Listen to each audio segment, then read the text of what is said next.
मित्रांनो, छगन भुजबळ यांना सत्तेच्या बाहेर म्हणजे मंत्रिपदाच्या बाहेर ठेवण्याचा महायुतीचा निर्णय अंतिम झाला। बरं, हे सगळं करत असताना पक्षानं भरपूर दिलं, महाराष्ट्राने भरपूर दिलं, कुठेतरी थांबलं पाहिजे हे भान त्यांनाही गरजेचं आहे।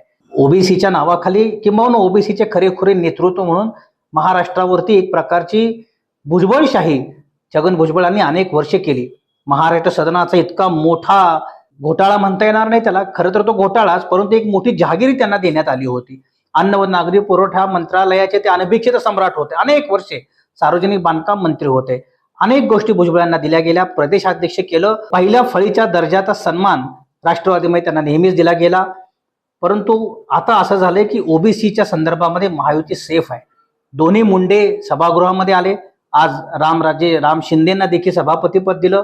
ओबीसीचा क्लिअर मॅन्डेट भाजपाला किंबहुना महायुतीला मिळाला। छगन भुजबळ यांची तशी उपयुक्तता महायुतीच्या दृष्टिकोनातून थोडी कमी झालेली आहे, त्यांनी कुठेतरी थांबलं पाहिजे। सातत्याने संघर्षाचा इतिहास आणि म्हणजे हा यावेळेचा इतिहास हा समाजासाठी नाही, त्यांच्या वैयक्तिक पदलालुचे पोटी आहे। कुठेतरी हा समाजाला देखील खटकणार आहे, कुठं थांबलं पाहिजे हे प्रत्येकाने ठरवलं पाहिजे। आपल्याला काय वाटतं आम्हाला नजरूत कळवा। धन्यवाद।